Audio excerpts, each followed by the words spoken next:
The quote of the week from Rich Rodriguez was, "You don't have to be Pat White fast to be a 1,000-yard rusher in college football." Great quote. He also said there was no snails back there at the quarterback position, so all of them can run. So all of you media types that keep wanting to know who the starting quarterback is, he just hasn't decided on a starting quarterback. You can go around printing in your paper about who the favorite is. Rodriguez doesn't have a favorite. He's looking at who can do the job. But Pat White fast, I got to laugh at that, because you're not going to have a quarterback that's Pat White fast. And you're not going to have a quarterback like Pat White behind center this year. Elite speed, durable, played over 90% of his games, won all of his bowl games. That's a lot to ask of these young quarterbacks. But what I do know, they're going to have to pick up his system. And from his body language in the press conferences, it doesn't look like he's satisfied with the quarterbacks progressing.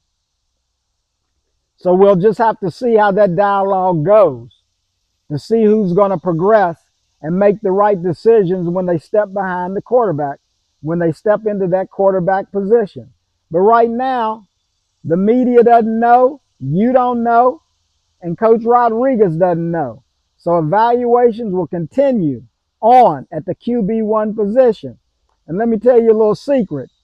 The past two coaches, Hogerson and Brown, always dabbled with going with the conventional drop back quarterback because they didn't want to read the tea leaves in college football, that you got to have mobility. Well, if they would have studied West Virginia history, they would have determined that West Virginia had the dual threat prototype, not the conventional drop back. Nealon experimented with it with Major Harris. Bowden experimented with it with Kirk Lewis and Ben Williams. There's been a lot of experiments.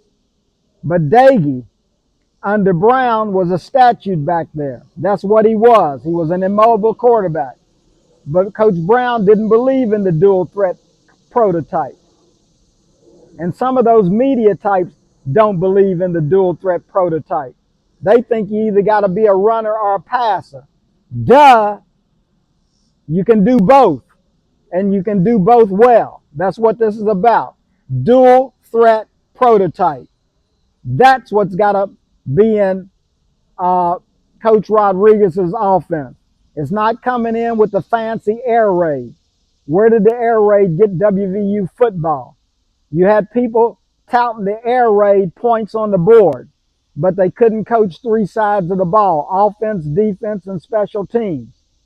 So, yes, I want a quarterback in the future that is Pat White fast, because Rodriguez even said that he likes faster quarterbacks. That's just the way it is. College football has changed.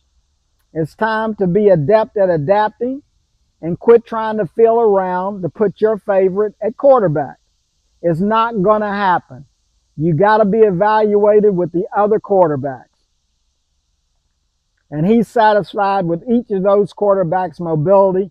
Now he's got to determine their strengths and weaknesses and who can run his offense and who can make the right decisions in a zone as well as a man-to-man.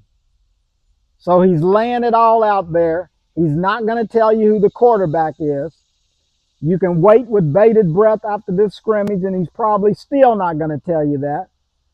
And I hope you get interested in the other positions on the field, because he's had to rebuild an offensive line. He's had to rebuild a defensive line.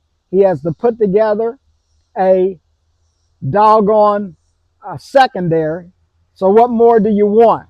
But anyway, yeah, I love Pat White fast because there's no one like him behind that quarterback position that's in the West Virginia camp. So forget about Pat White fast, because like I said before, he was more than that. He was smart. He was durable. He played in a lot of football games, didn't stay injured, could command the offense that Rich Rodriguez put before him. So that's what the test is for those quarterbacks that y'all pining for to be number one. They have to do that. They have to use their arm and their legs. It's just not going to be about how many passes you can throw or can you hit the man deep. You got to be able to run the total offense. And with Rich Rodriguez, that's running and passing, and that is the dual threat prototype quarterback, not the conventional drop back quarterback. So that's what I'm talking about today. Yes, Pat White fast. And the faster the quarterback, the better. Because it means winning, winning, and more winning. And I did not like what Coach Brown and Hogerson was trying to do at that position, because they was trying to defy time and they were trying to defy change. And you don't run off quarterbacks because they can run the dual threat, be a dual threat prototype, like he did with Trey Lowe, and Brown developed Garrett Green late. So there you have it. Let's just sit back and enjoy on who's going to be the number one quarterback at West Virginia University.